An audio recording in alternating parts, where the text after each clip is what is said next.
Pour la promotion de l'égalité des sexes, un atelier s'est tenu à Dakar ce jeudi 5 octobre 2023. Lors de cette rencontre, Mme Ramata Omar Sall, experte en genre et droits humains au ministère de la Femme, de la Famille et de la Protection des Enfants, a souligné l'importance de soutenir le réseau Siggil Jigéen dans sa mission de promotion et de protection des droits des femmes et des filles. Nous sommes venus aujourd'hui accompagner le réseau Siggil Jigéen, une organisation de la société civile qui œuvre dans la promotion et la protection des droits des femmes et des filles. Dans le cadre de cette activité organisée aujourd'hui autour des concepts de genre et du féminisme, pour voir le lien, le link qui existe entre le genre et le féminisme et voir également comment dissocier ces deux concepts qui sont intimement liés certainement, mais quand même il existe des frontières. Redéfinir non seulement le concept de genre, mais également relancer les jeunes féministes sur le concept de féministe et tout ce qui tourne autour. Donc c'était pour nous l'occasion de revenir sur tous les instruments juridiques internationaux et régionaux ratifiés par l'État du Sénégal, à savoir la Convention sur l'élimination de toute forme de discrimination à l'égard des femmes, au niveau international, au niveau sous-régional également. Des instruments juridiques ont été ratifiés par le Sénégal. On peut citer la charte, le protocole additionnel à la Charte africaine des droits de l'homme et des droits des femmes, le protocole additionnel à la Charte africaine des droits de l'homme, communément appelé protocole de Maputo, ratifié également par l'État du Sénégal pour permettre aux femmes sénégalaises d'avoir recours à leurs droits humains, à leurs droits de manière effective et efficiente. Donc le ministère de la Femme, le ministère de la Femme félicite davantage le réseau Siggil Jigéen qui ne cesse d'œuvrer pour la promotion et la protection des femmes et des enfants. Madame Safiatou Diop Fall, présidente du réseau Siggil Jigéen, souligne l'importance de démystifier les concepts de genre et de féminisme au Sénégal. Lors d'un atelier visant à adapter ces notions aux réalités locales, elle met en avant le besoin d'aligner ces concepts sur les valeurs et le développement du pays, tout en favorisant une compréhension plus profonde au sein de la communauté. Je ne vais pas revenir sur l'objet de l'atelier parce que Madame la directrice, représentant la directrice de la DEC, en a parlé.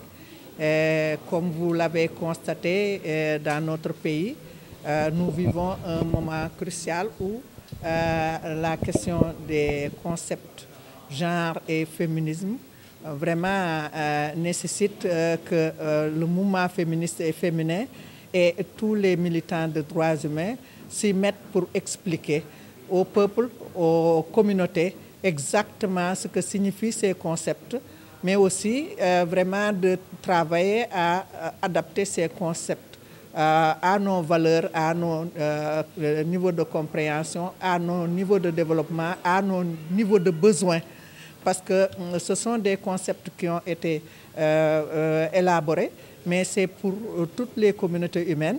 Et chaque communauté, à la dimension de ses valeurs, doit pouvoir se l'approprier, l'adapter à sa réalité pour en faire un outil de développement. C'est pourquoi le réseau Siggil Jigéen a décidé vraiment de prendre le taureau par les cornes et de convoquer cet atelier pour la démystification des concepts de genre et de féminisme, pour une clarification de ces concepts, mais pour une redéfinition, une reconceptualisation de ces concepts par rapport à nos réalités, parce que nous sommes un peuple de croyants et nous avons des valeurs en tant que peuple africain, en tant que Sénégalais. Madame Ramata Omar Sall met en lumière les confusions fréquentes entourant les concepts de genre et de féminisme et l'importance de clarifier ces notions et de travailler en collaboration avec la société civile pour promouvoir l'équité et l'égalité des genres. Le concept de féminisme quand même fait source d'amalgame, tout comme le concept de genre fait source d'amalgame. Donc nous, notre devoir en tant que direction de l'équité et de l'égalité des genres, c'était de venir. Nous avons en charge tout d'abord la politique genre de l'État du Sénégal. Donc c'était une obligation pour nous, direction de l'équité et de l'égalité des genres, de revenir sur le glossaire que la DEC est en train de mettre en place à travers le ministère de la Femme. La DEC est en train de mettre en place pour avoir une définition générale autour du genre. Le féminisme également est source d'équivoque parfois. Féministe, si c'est défendre les droits des femmes, d'accord. Donc c'était important pour nous en tant que structure étatique de venir accompagner les organisations de la société civile pour avoir une définition d'ensemble autour du féminisme. Pendant longtemps, les droits des femmes ont été bafoués. On sait que les droits humains ont toujours existé en Afrique à travers la charte du Mandé, communément appelée charte de Kouroukan-Fouga, qui existe depuis 1222 en Afrique. Et on sait que ça fait partie de nos documents de base, de nos stratégies. L'État du Sénégal également a ratifié d'autres instruments juridiques, comme je l'ai souligné tout à l'heure. Donc c'était pour nous l'occasion de venir les partager avec les participants et d'interpeller davantage le réseau, comme d'autres organisations de la société civile, à travailler en étroite collaboration, à continuer à travailler en étroite collaboration avec l'État du Sénégal pour l'atteinte des objectifs. Donc peut-être ce sera l'occasion de rappeler que nous sommes en train, le ministère de la Femme, à travers la direction de l'équité et de l'égalité des genres, est en train de faire le rapport à mi-parcours, l'évaluation à mi-parcours de la stratégie nationale équité et égalité des genres, qui est notre document de travail, la SNEC 2.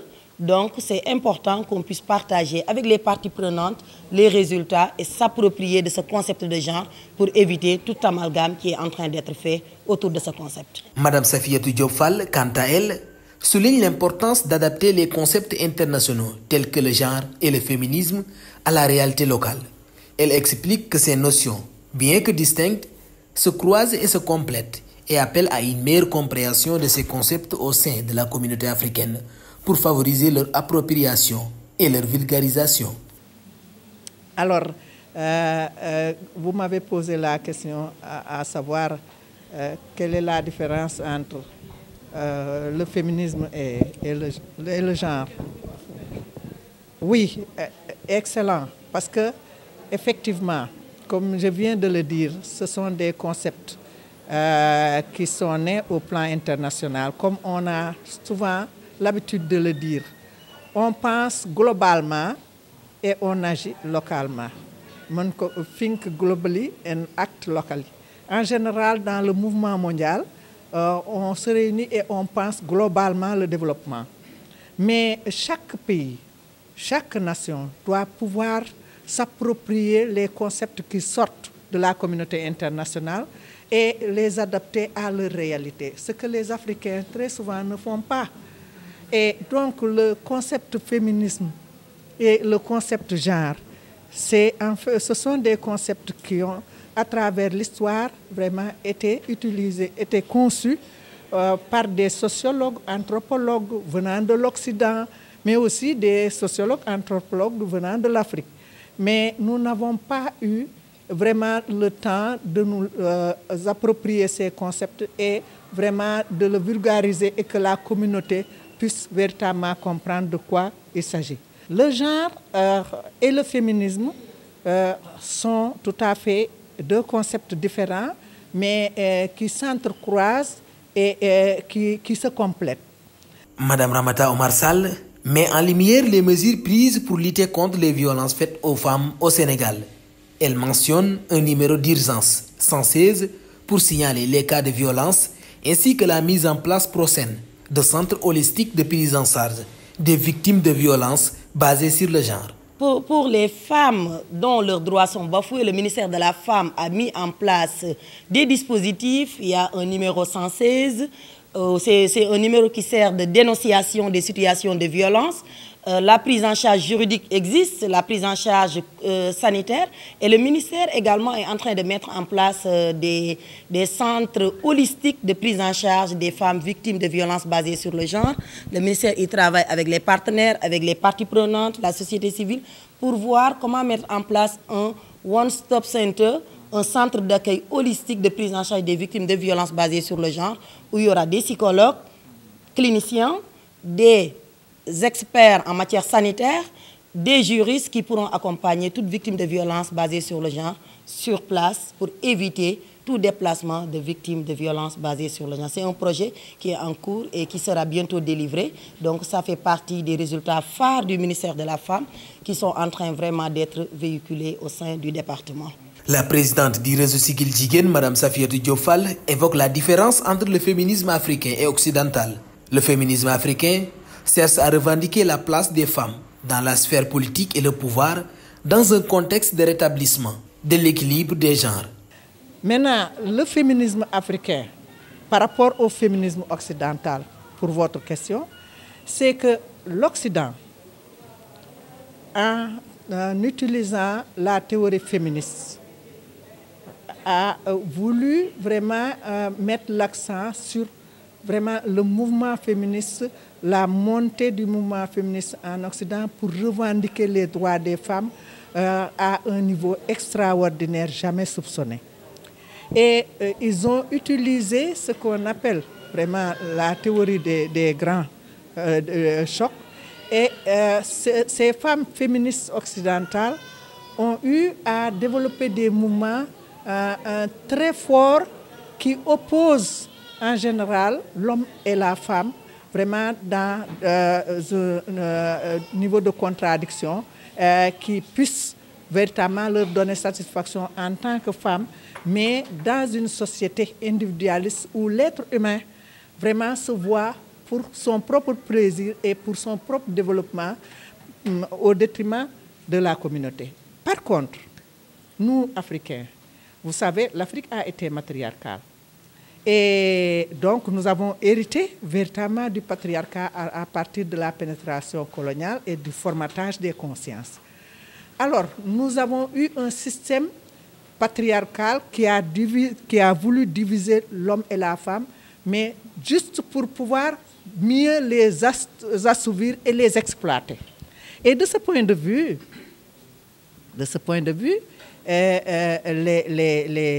féminisme est né pour pouvoir véritablement revendiquer la place de la femme dans la sphère politique, dans le pouvoir, et ce sont les premiers mouvements de nos sœurs pionnières.